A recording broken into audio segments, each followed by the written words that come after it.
नमस्कार and good morning all students. I am उनका नाम। आज हम बीएड सेकंड ईयर का paper efforts compulsory guidance counselling unit आपकी थर्ड है, विशिष्ट अधिगम कर्ताओं हेतु निर्देशन उपकरण और प्रविधियाँ, और टॉपिक है अनुसूचित जाति एवं अनुसूचित जनजाति समूह, जिसमें हम अनुसूचित जाति और अनुसूचित जनजाति समूह की समस्याएं पढ़ेंगे कि इनकी क्या क्या समस्याएं हैं।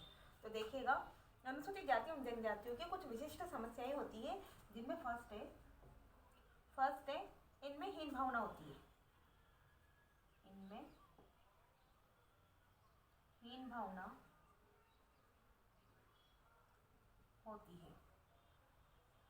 इनमें हीन भावना होती है, यानी कि अनुसूचित जाति अनुसूचित जनजाति समूह में हीन भावना होती है। क्यों होती है? क्योंकि उच्च वर्ग के द्वारा इनका जब चाहे तब इनका अपमान किया जाता है, इस कारण इनमें हीन भावना उत्पन्न होती है। नेक्स्ट है सेकंड है अनेक गंदी आदतें होती हैं। अनेक गंदी आदतें होती हैं, यानी कि कुछ गंदी आदतें भी अनुसूचित जाति और अनुसूचित जनजाति के अंदर होती है। नेक्स्ट है थर्ड है सभ्य समाज के व्यक्तियों द्वारा सभ्य समाज के व्यक्तियों द्वारा इनका विभिन्न प्रकार से शोषण किया जाता है। सभ्य समाज के व्यक्तियों द्वारा इनका विभिन्न प्रकार से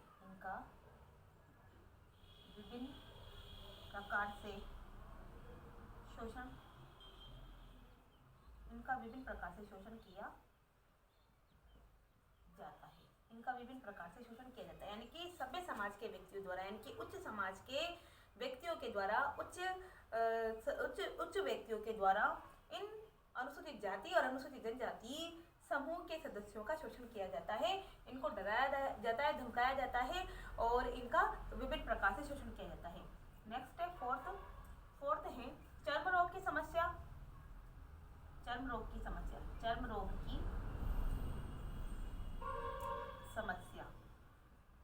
की समस्या यानी कि इनको विभिन्न प्रकार के अनुसूचित जाति जनजातियों को विभिन्न प्रकार के चर्म रोगों की, चमड़ी से संबंधित रोगों की जो समस्या होती है, जिसके कारण भी सभ्य समाज के व्यक्ति इनका शोषण करते हैं, सभ्य समाज के व्यक्ति इनको दबाते हैं। नेक्स्ट है फिफ्थ है सामाजिक संगठन असंतुलन होता है। फिफ्थ है सामाजिक संगठन असंतुलित होता है।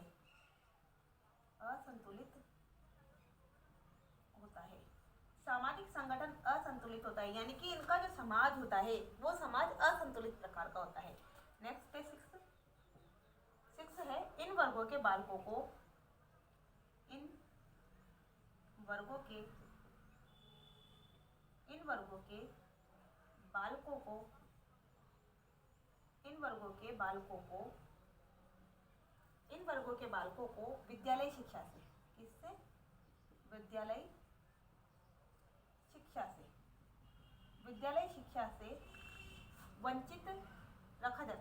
विद्यालय शिक्षा से वंचित रखा जाता है।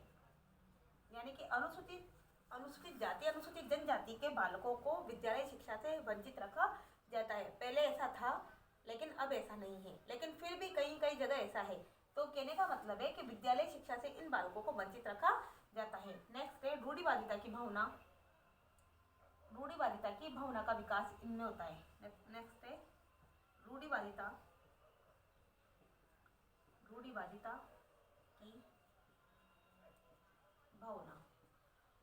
की भावना इन अनुसूचित जाति अनुसूचित जनजाति के समूह के व्यक्तियों में पाई जाती है। साथ में यह है कि सामाजिक कुरीतियों का, यानी कि सामाजिक अंधविश्वासों का, सामाजिक कुरीतियों का प्रत्येक निर्वाह करना, यानी कि प्रत्येक व्यक्ति सामाजिक कुरीतियों का विवाह करते हैं। जैसे सामाजिक परंपरा जैसे चली आ रही है, उन्हीं कुरीतियों का विवाह,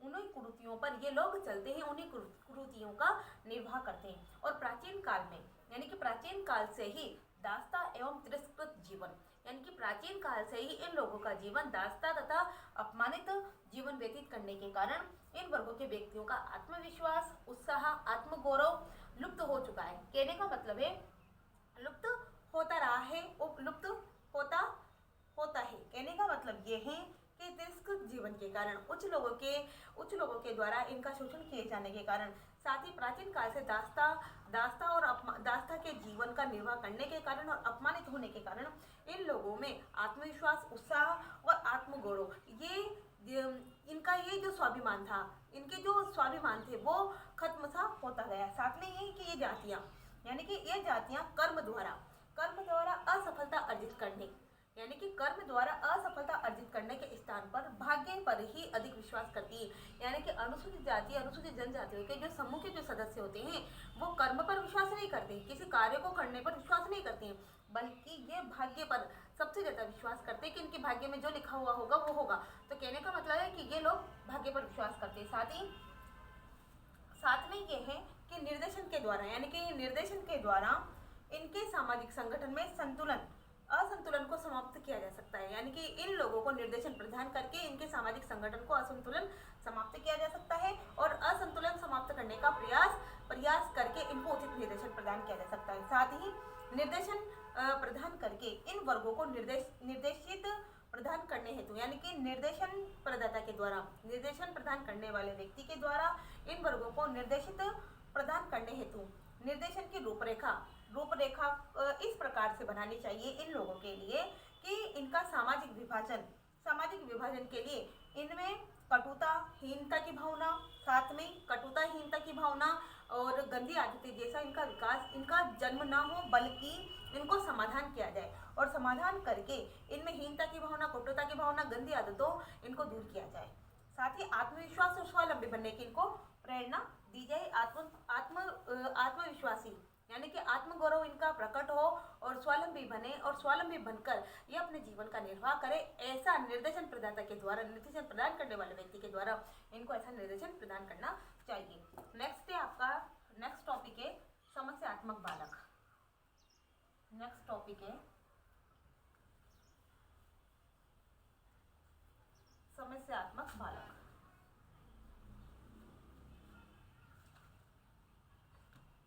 नेक्स्ट टॉपिक है समस्यात्मक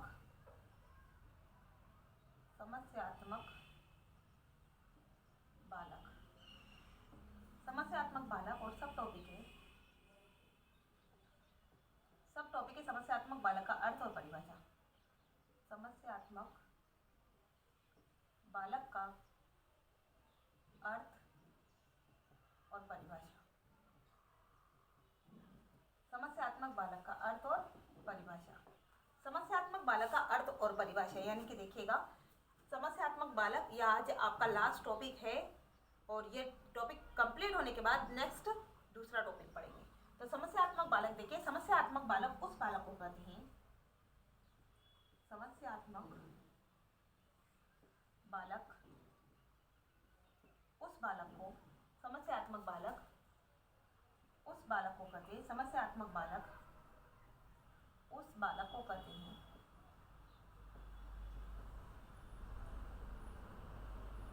समस्यात्मक बालक उस बालक को कहते हैं जिसके व्यवहार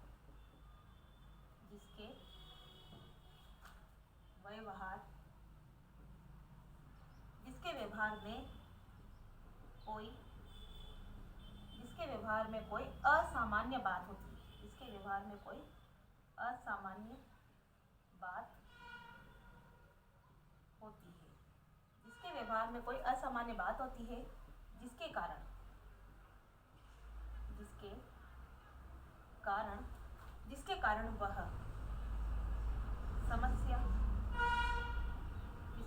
वह समस्या बन जाता है, जिसके कारण वह समस्या बन जाता है। जैसे जिसके कारण वह समस्या बन जाता है, जैसे चोरी करना,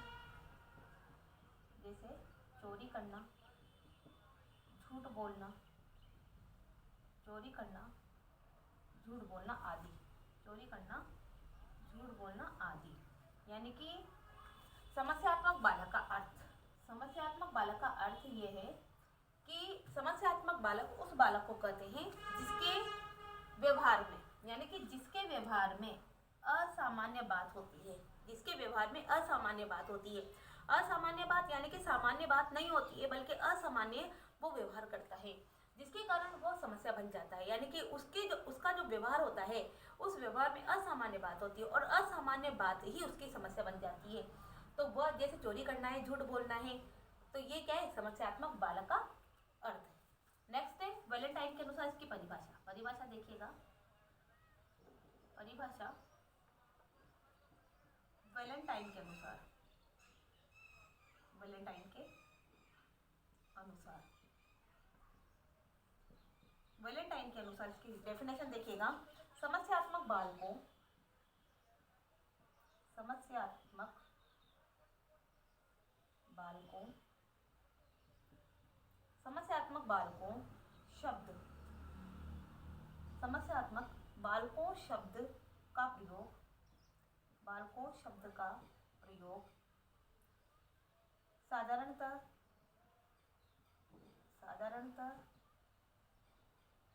साधारणतः उन बालकों का, साधारणतः उन बालकों का, साधारणतः उन बालकों का वर्णन करने के लिए, साधारणतः उन बालकों का वर्णन करने के लिए, उन बालकों का वर्णन करने के लिए किया जाता है, वर्णन करने के लिए किया जाता है, उन बालकों का वर्णन करने के लिए किया जाता है जिनका व्यवहार,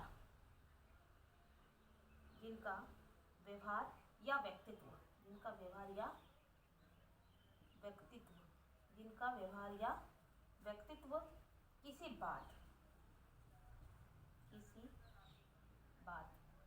बात में गंभीर, किसी बात में गंभीर रूप से, किसी बात में गंभीर